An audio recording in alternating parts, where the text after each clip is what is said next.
Hello, my dear friends. Meet Pochu. This is a stray cat. একে আমি পেয়েছিলাম আজ থেকে 10 বছর আগে 2015 সালে। এ আমার সকালবেলায় উঠে দেখলাম, গ্রিল গেটটা খুলে দেখি এই এত বড় বেড়ালটা আমার ঘরের সামনে বসে আছে। তখন আমার ঘরে অনেকগুলো বেড়াল ছিল, গোলু, ছোটু, অনেক, ভুতু। তো এ দেখি বসে বসে ম্যাও ম্যাও করছে। তারপরে গায়ে হাত দিলাম, দেখলাম গায়ে হাত দিতে দেয়। ও পচু, পচু এদিকে তাকা মামা, দেখি দেখি, ম্যা দেখি। হুম। তো তারপর থেকে ও আমার কাছে। এবার কি করব, কি করতে হবে? কিচ্ছু না, বেড়া ট্রিট খাবে জানেন তো। আচ্ছা দেব। তো তারপর থেকে ও আমার কাছে। পাড়াতে কিন্তু ওর আরও নাম আছে। কেউ ওকে হুলু বলে ডাকে, কেউ ওকে পিকু বলে ডাকে, কেউ ওকে বোম্বল বলে ডাকে।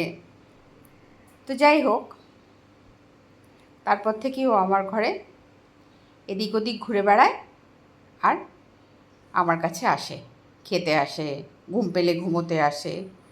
সেই 10 বছর ধরে ওর আর আমার এই বন্ধুত্ব চলছে জানেন। মাঝে মাঝে ও হারিয়ে যায়, কোথায় যে চলে যায়, কোথায় কার বাড়িতে গিয়ে থাকে জানি না। তারপরে আবার খুঁজে পাই। তো অনেক দিন পর ও আমার ভাইজির দোকানে যায়, সেখানে গিয়ে তোলাবাজি করে। ও খেতে দেয় ওকে, তারপরে মাছ এনে দেয়। আর ইদানিং আমার ঘরে তো আর কোনো পোষ্য নেই, তাই ও আমার ঘরে এসে একটু করে ঘুমিয়ে যায়। আগে আমার বাড়িতে কালু ছিল, কালু ওকে আমার বাড়িতে থাকতে দিত না। যাই হোক, এখনও আবার আমার কাছে। তো এই 10 বছরের ওর আর আমার সম্পর্ক, 2015, আজ 2025। সো এখনও ওর আর আমার বন্ধুত্ব চলছে। ওর এই দিকের কানটায় একটা মারাত্মক ক্ষত হয়েছিল, মারামারি করে তো। তো এমন অবস্থা ওর হয়েছিল জানেন, যে ওর চামড়াগুলো গলে গলে পড়ছিল। অনেক কষ্টে ওকে আমি সেবা শুশ্রূষা করে ওকে আমি ঠিক করি। কিন্তু ও যাবে আসবে, ও ঘরে থাকবে না। ও বাইরে বেড়াতে যাবে, ঘুরবে, আর রেস্ট নেবার ইচ্ছে হলে আমার ঘরে চলে আসবে। এই হচ্ছে ওর কাজ। সকালবেলায়, বিকেলে ও আমার ভাইজির দোকানে যাবে, ওখানে গিয়ে তোলাবাজি করে আসবে, আবার আমার কাছে আসবে। আমার কাছে এসে এসে আবার ট্রিট খাওয়ার বায়না করবে। এই যে দেখলেন এখন ঘুমোচ্ছিল, উঠে চলে এলো। এটা হচ্ছে ওর ট্রিট খাওয়ার বায়না, একটু ট্রিট খাবে ও।